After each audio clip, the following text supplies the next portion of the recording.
बिस्मिल्लाहिर्रहमानिर्रहीम। अस्सलाम वालेकुम। उम्मीद है आप ठीक होंगे, खैरियत से होंगे। तैयब लोच आपकी खिदमत में फिर से हाजिर है।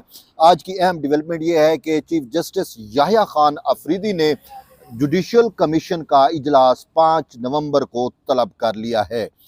26वीं तरमीम के बाद जुडिशल कमीशन का ये पहला इजलास है और इस इजलास में जो है वो जुडिशल कमीशन के तहत जो है वो कॉन्स्टिट्यूशनल बेंच के जो चीफ यानी सरबराह होंगे उनकी तैनाती भी अमल में लाई जाएगी। बेसिकली जो है वो कौमी असम्बली और सेनेट की जानिब से हुकूमती अरकान और अपोजिशन के अरकान के जो नाम हैं वो आज ही सेक्रेटरी जुडिशल कमीशन को भिजवाए गए थे और उसके बाद चीफ जस्टिस याहिया खान अफरीदी ने जो है 5 नवंबर के लिए अब ये इजलास जो है वो तलब किया है। ये पहला एक इजलास है और जुडिशल कमीशन की असर 9 तश्कील जो है वो की गई है। 26वीं यानी तरमीम से पहले जुडिशल कमीशन जो है वो उसमें पार्लिमान की ओवरसाइट जो है वो ना होने के बराबर थी।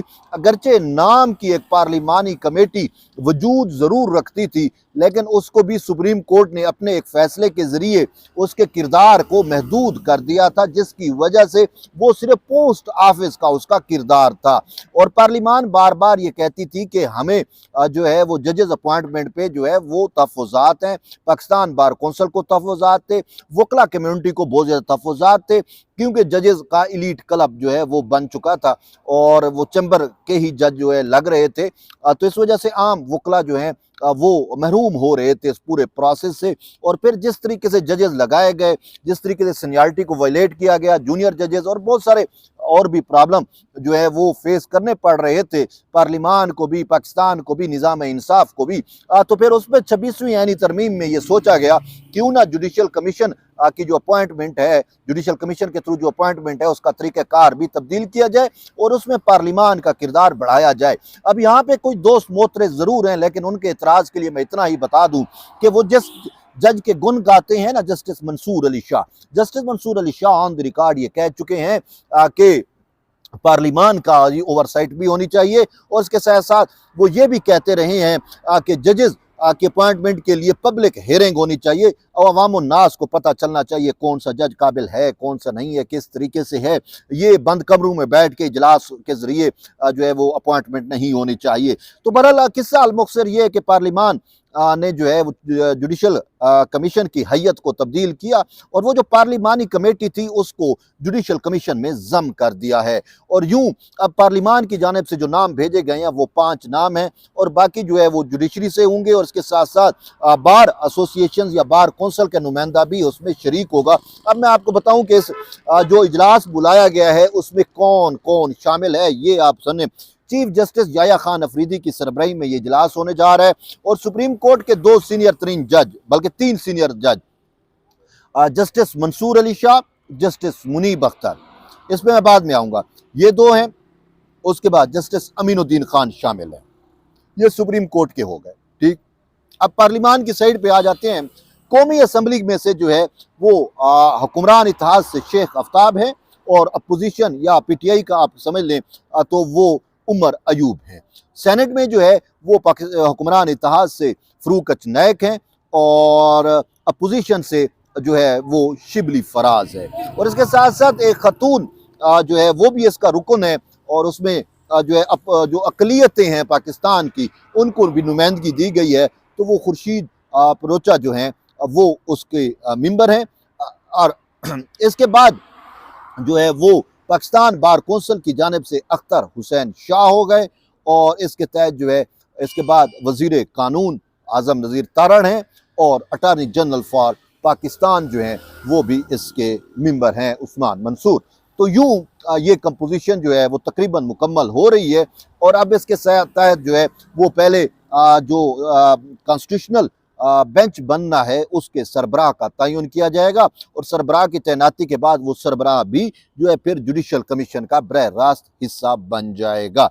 और यूं 5 नवंबर को अब जो इजलास होना है उसमें मोस्ट प्रोबेबली यही है कि सबसे पहला जो एजेंडा है या इशू है वो यही होगा कि जुडिशल कॉन्स्टिट्यूशनल बेंच का सरबराह मुकम्मल किया जाए या मुकर्रर किया जाए ताकि जुडिशल कमीशन में जो 13 मेंबरान हैं वो उनकी स्ट्रेंथ जो है वो पूरी हो सके।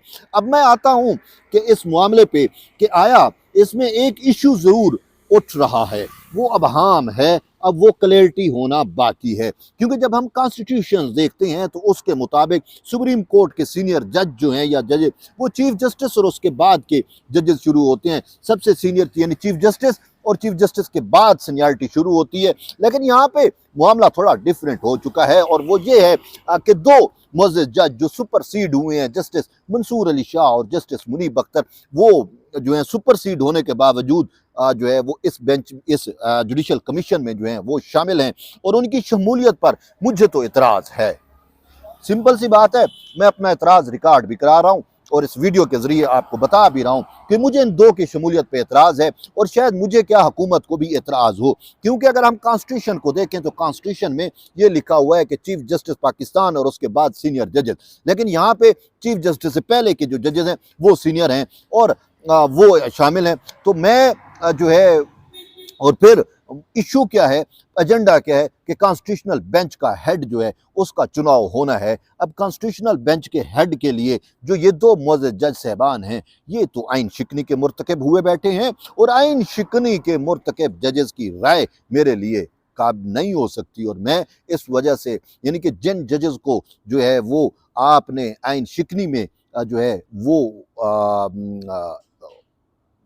बस फिक्स करना है, करना चाहिए, हकूक पार्लिमान नहीं कर रहा, उसकी अपनी कोई होगी, लेकिन हम तो भाई बात सीधी करते हैं, उनको फिक्स किया जाना चाहिए। लेकिन उल्टा यहाँ हमारे सीनों पे ही दाल मूंग दलने की कोशिश की जा रही है, और उनको उल्टा कमेटी में बिठा दिया, जुडिशल कमीशन में बिठा दिया, प्रैक्टिस एंड प्रोसीजर कमेटी में भी यही, जुडिशल कमीशन में भी यही। अब हम इसको क्या समझें? ये चीफ जस्टिस याह्या खान अफरीदी के पास पूरा एक ग्राउंड बना हुआ था, लेकिन वो उस ग्राउंड को जो है वो साइड पे करके इन जजेस को अपने साथ लेके चल रही हैं।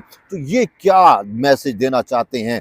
और मैं पाकिस्तान बार कौंसिल को और ये हुकूमती जो अरकान हैं, इनसे मैं मुखातिब हूँ कि आप जुडिशल कमीशन के इजलास में शरीक हूँ, और पहला नुक्ता ये उठाएं कि हमें इन दो पे एतराज़ है, ये दो कैसे बैठ सकते हैं? कॉन्स्टिट्यूशन की मंशा को पूरा किया जाए, यहाँ पे पसंद नापसंद नहीं होनी चाहिए। कॉन्स्टिट्यूशन की मंशा यही है कि जो है वो चीफ जस्टिस और उसके बाद के सीनियर जजेस, अगर ये दो जज बैठते हैं तो भाई किस तरीके से ये मामलात चलेंगे?